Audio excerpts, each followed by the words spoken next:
టాలీవుడ్ లో మరో భారీ మల్టీ స్టార్ కు శ్రీకారం చుట్టారు స్టార్ డైరెక్టర్ అనిల్ రావుపూడి. హీరోలు వెంకటేష్, నందమూరి కళ్యాణ్ రామ్ ప్రధాన పాత్రలో తెరకెక్కనున్న ఈ ప్రతిష్టాత్మక చిత్రం గురువారం గురుపుష్య అమృత యోగం సందర్భంగా రామానాయుడు స్టూడియోలోని ఆలయంలో ఘనంగా పూజా కార్యక్రమాలతో లాంఛనంగా ప్రారంభమైంది. ఈ కార్యక్రమంలో హీరోలు వెంకటేష్, కళ్యాణ్ రామ్ తో పాటు కథానాయకులు కృతి శెట్టి, కీర్తి సురేష్ పాల్గొన్నారు. నిర్మాతలు సాహు గారపాటి దంపతులు, సురేష్ బాబు, ప్రముఖ రచయిత విజయేంద్ర. ఈ కార్యక్రమంలో హీరోలు వెంకటేష్, కళ్యాణ్ రామ్ తో పాటు కథానాయకులు కృతి శెట్టి, కీర్తి సురేష్ పాల్గొన్నారు. నిర్మాతలు సాహు గారపాటి దంపతులు, సురేష్ బాబు, ప్రముఖ రచయిత విజయేంద్ర ప్రసాద్ కూడా ప్రత్యేక పూజలు నిర్వహించారు.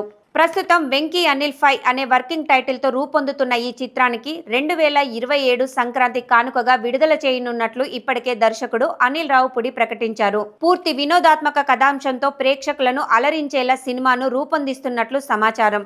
ఈ ప్రారంభోత్సవ వేడుకకు ప్రముఖ దర్శకుడు కె రాఘవేంద్రరావు, నిర్మాతలు దిల్ రాజు, అల్లు అరవింద్, సంగీత దర్శకుడు జీవి ప్రకాష్ కుమారులు సహా టాలీవుడ్ కు చెందిన పలువురు ప్రముఖులు హాజరై చిత్ర బృందానికి శుభాకాంక్షలు తెలిపారు. తాజా సమాచారం ప్రకారం ఈ సినిమా రెగ్యులర్ షూటింగ్ జూన్ 22 నుంచి ప్రారంభం కానుంది. షైన్ స్క్రీన్ బ్యానర్ పై సాహు గారపాటి నిర్మిస్తున్న ఈ చిత్రానికి సురేష్ ప్రొడక్షన్, జీ స్టూడియోస్ సంస్థలు భాగస్వాములుగా వ్యవహరిస్తున్నాయి.